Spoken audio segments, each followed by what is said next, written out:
कलयुग है। देखो 125 वर्ष कलयुग की आयु, अब 70-80 रह गई। कल आपने सुना 20-30 में समाप्त हो जाएंगे। अब तो बहुत 60-70-80 इतने में ही साफ हो जाता है जीवन। कोई बिरला 100 या ऊपर पार करे, कोई बिरला, नहीं तो 70-80-90 तो कोई बिरला। 20-30 साल की आयु होगी, क्या कर लोगे?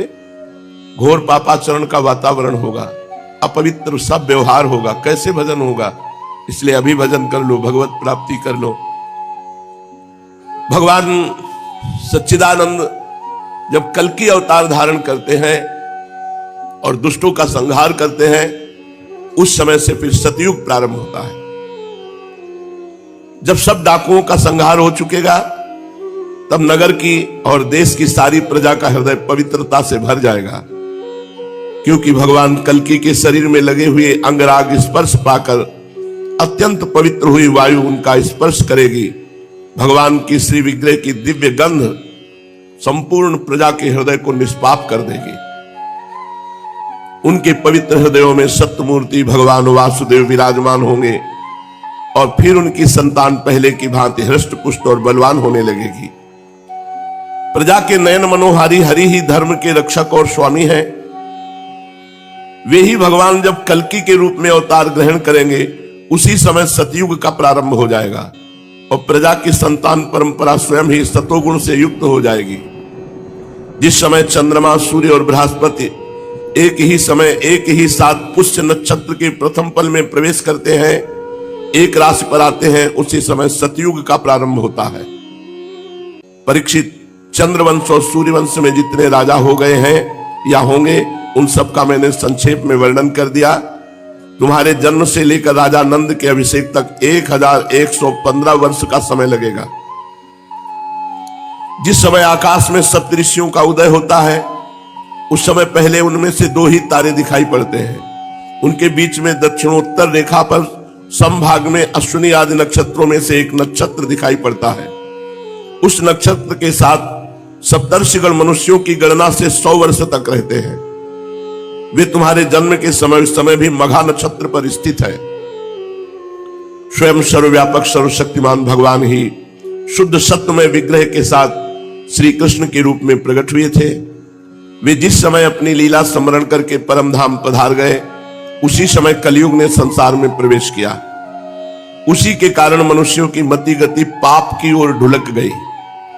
जब लक्ष्मीपति भगवान श्री कृष्ण अपने चरण कमलों से इस पृथ्वी का स्पर्श करते, तब कलयुग की ताकत नहीं थी कि वह यहां प्रवेश करता। जब भगवान अंतर्धान हो गए, तब कलयुग का प्रवेश हुआ। परीक्षित, जिस समय सप्तऋषि मघा नक्षत्र पर विचरण करते रहते हैं, उसी समय कलयुग का प्रारंभ होता है। कलयुग की आयु देवताओं के वर्ष गणना से 1200 वर्षों की और मनुष्यों के गणना के अनुसार 4,32,000 वर्ष की। जिस समय सप्तऋषि मघा से चलकर पूर्वाषाढ़ा नक्षत्र में जा चुके होंगे, उस समय राजा नंद का राज्य रहेगा। तभी से कलयुग की वृद्धि शुरू होगी। पुरातत्ववेत्ता ऐतिहासिक विद्वानों का कहना है कि जिस दिन भगवान श्री कृष्ण ने अपने परम धाम को प्रयाण किया, उसी दिन उसी समय कलयुग का प्रारंभ हो गया।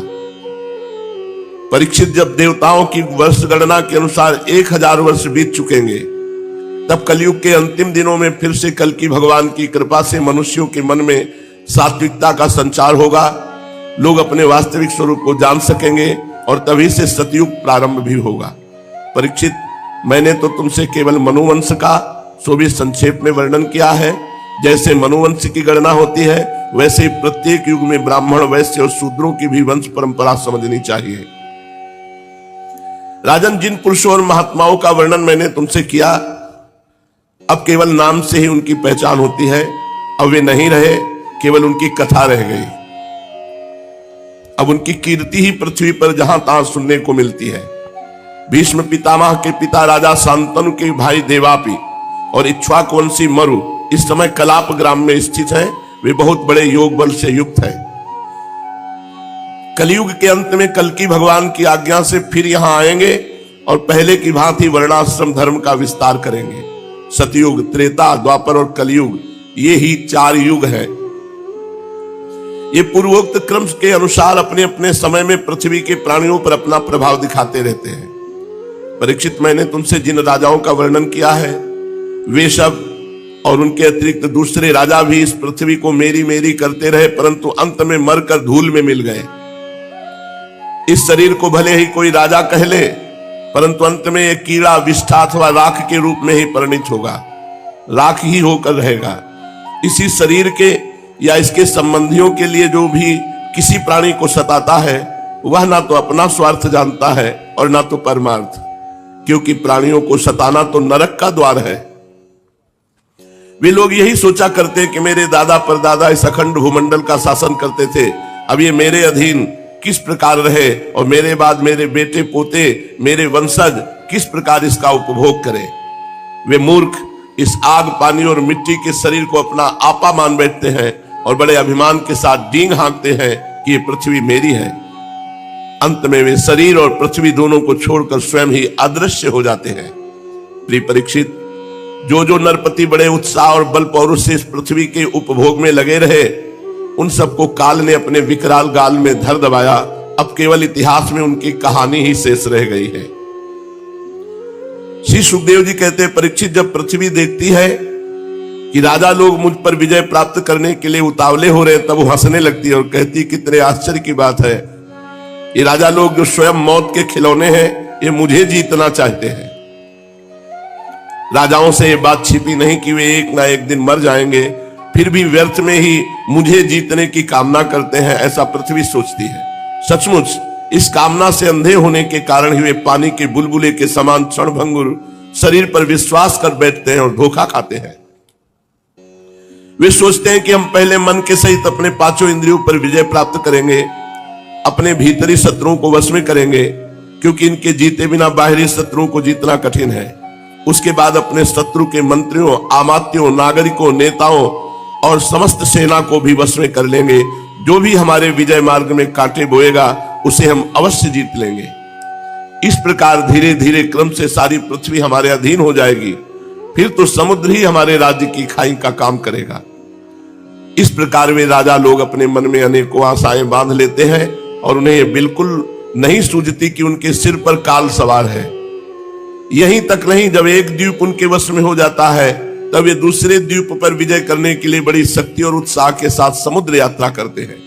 अपने मन को, इंद्रियों को वश में करके लोग मुक्ति प्राप्त करते हैं, परंतु ये लोग उनको वश में करके थोड़ा सा भूभाग ही प्राप्त करते हैं। इतने परिश्रम और आत्म संयम का ये कितना तुच्छ फल है। पृथ्वी कहती है कि बड़े बड़े मनु और उनके वीर पुत्र मुझे ज्यों का त्यों छोड़कर जहां से आए थे वहीं खाली हाथ लौट गए, मुझे अपने साथ न ले जा सके।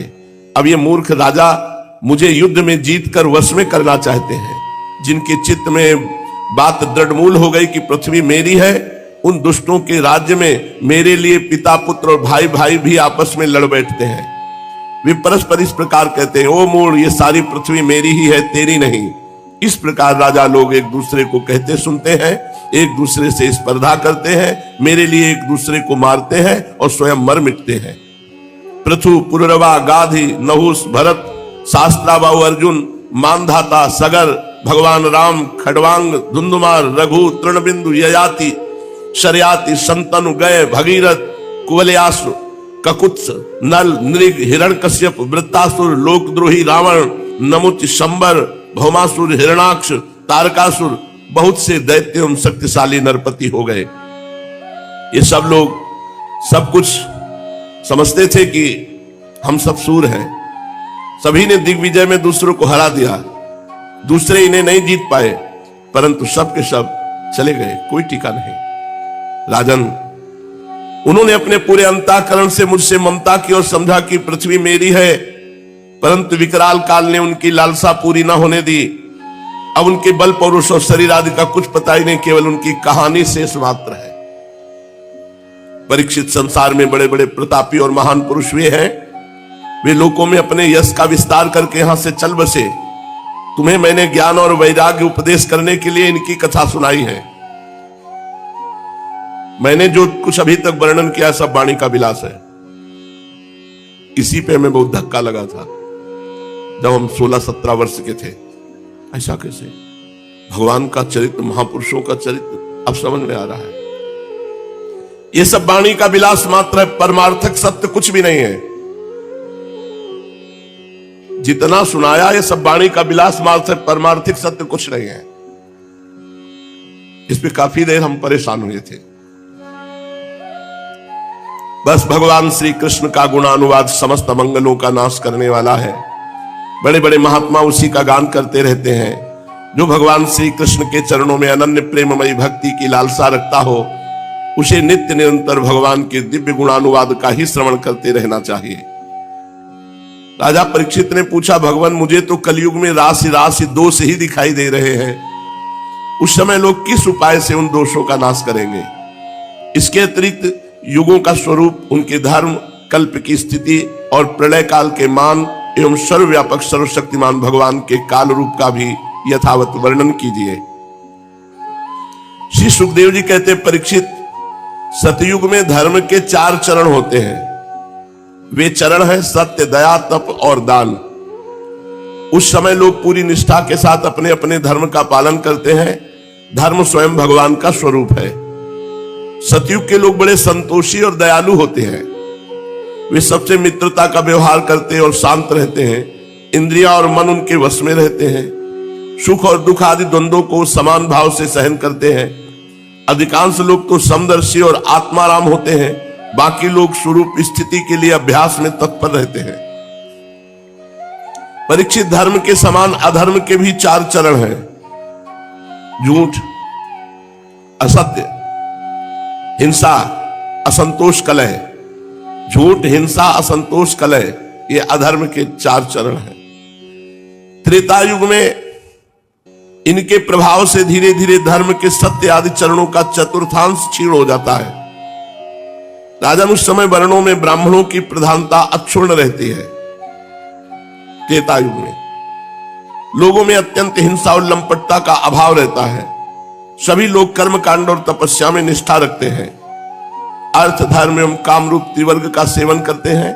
अधिकांश लोग कर्म प्रतिपादक, वेदों के पारदर्शी विद्वान होते हैं। द्वापर में हिंसा, असंतोष, झूठ और द्वेष, अधर्म के इन चरणों की वृद्धि होती है। इनके कारण धर्म के 4 चरण तपस्या, सत्य, दया और दान ये आधे आधे क्षीण हो जाते हैं। उस समय के लोग बड़े यशस्वी, कर्मकांडी, वेदों के अध्ययन अध्यापन में बड़े तत्पर होते हैं। लोगों के कुटुंब बड़े बड़े होते हैं। प्राय लोग धनाढ्य और सुखी होते हैं। द्वापर में उस समय वर्णों में क्षत्रिय और ब्राह्मण 2 वर्णों की प्रधानता रहती है। कलयुग जब आएगा पूर्ण रूप से, तो अधर्म के 4 चरण पुष्ट रहेंगे। असत्य, हिंसा, असंतोष, कलह, और धर्म 4 चरण क्षीण हो जाता है। जो धर्म के 4 चरण हैं वो क्षीण हो जाते हैं। सत्य, तपस्या, जो धर्म के स्वरूप है, दान, ये सब क्षीण हो जाते हैं। क्योंकि भगवत विमुखता छा जाती है। जिसको देखो केवल धन कमाना, भोग भोगना, भगवत विमुखता इतनी बढ़ जाती है कि सत्य, दया, तपस्या और दान ये 4 के 4 अंतर्ध्यान हो जाते हैं। कलयुग में अधर्म 4 चरणों से बढ़ जाता है।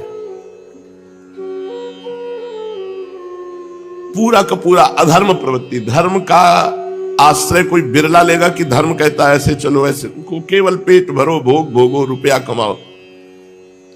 कलयुग में सभी लोग लोभी, अधिकांश लोग लोभी, दुराचारी, कठोर हृदय वाले होंगे। झूठ बोलना कोई अपराध नहीं माना जाएगा कलयुग में। देखो सब झूठ बोल रहे हैं। झूठ बोलना बहुत बड़ा नहीं। असत्य संपातक पुंजा, ये असत्य पहला चरण अधर्म का है। झूठ बोलने बड़ी बढ़िया सजा के झूठ बोला जाता है। झूठ मूठ एक दूसरे से वैर मोल ले लेते हैं। लालसा तृष्णा की तरंगों में बहते रहते हैं। सभी प्राणियों में 3 गुण होते हैं, सत्वगुण, रजोगुण, तमोगुण।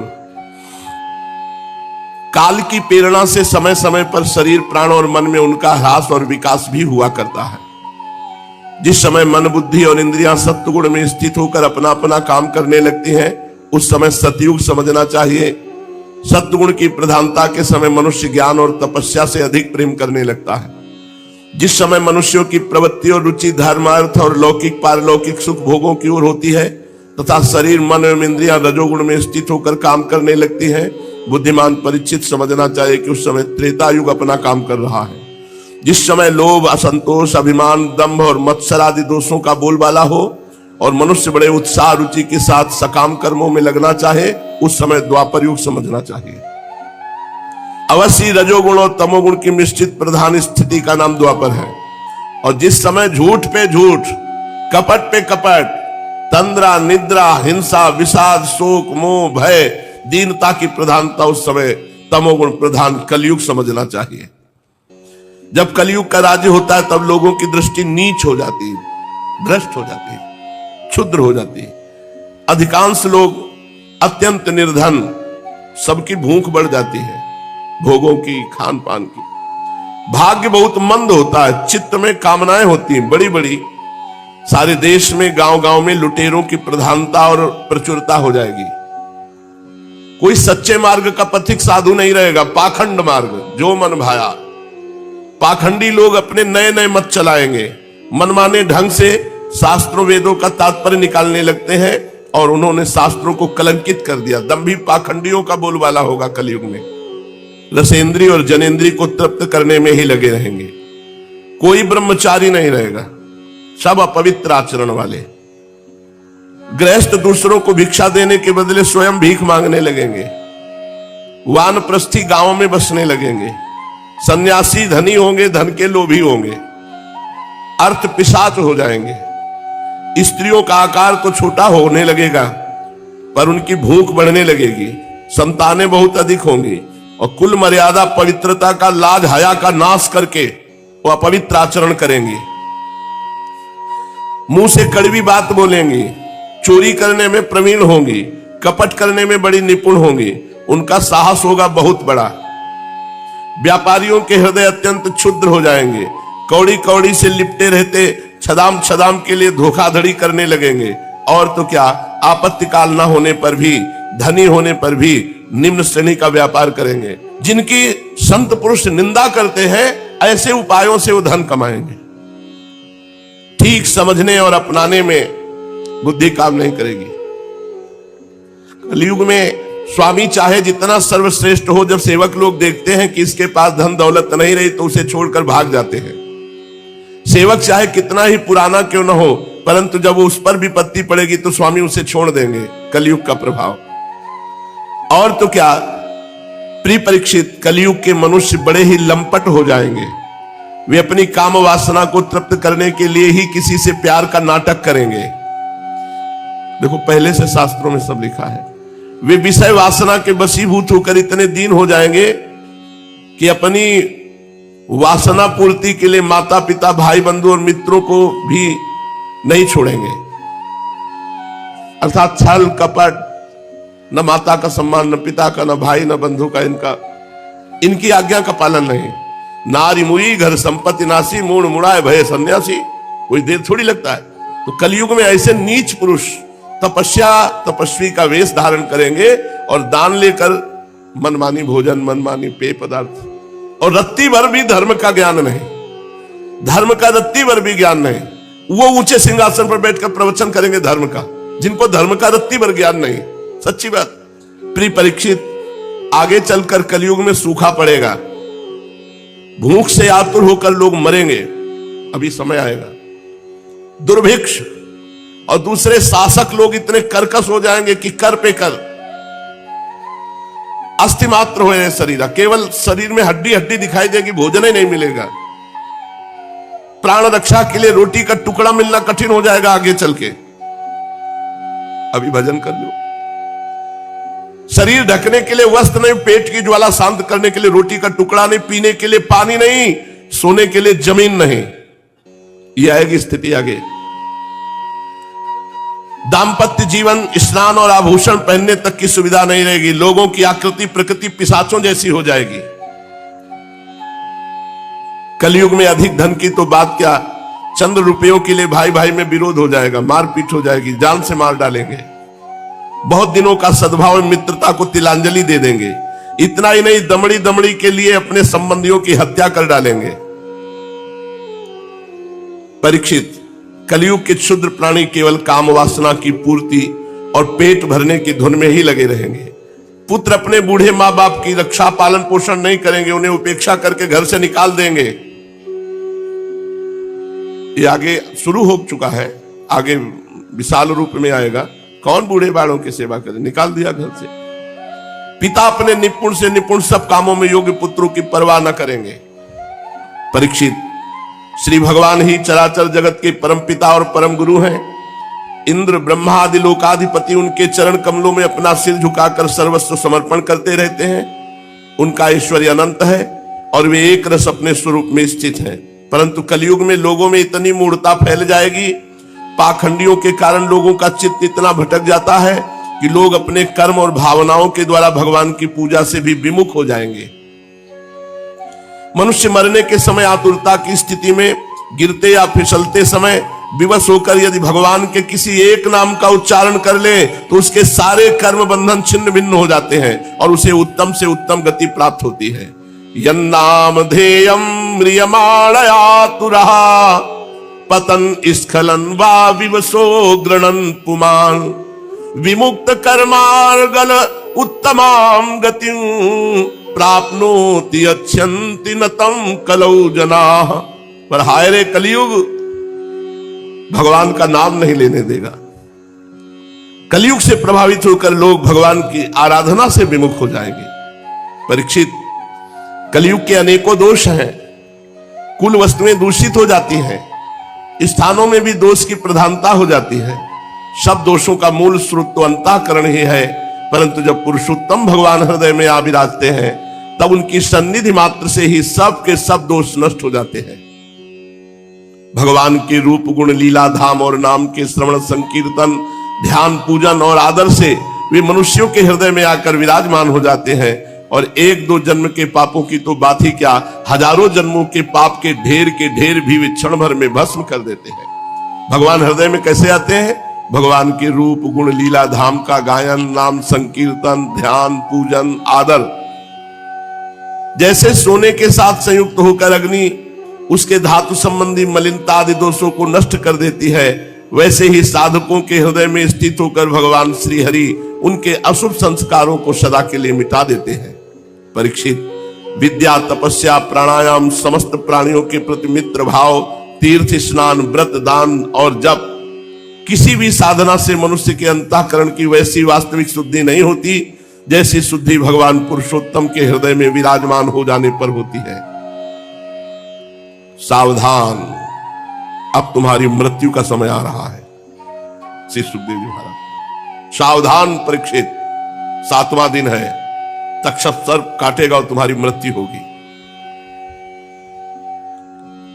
परीक्षित, अब तुम्हारी मृत्यु का समय निकट आ गया है, सावधान हो जाओ।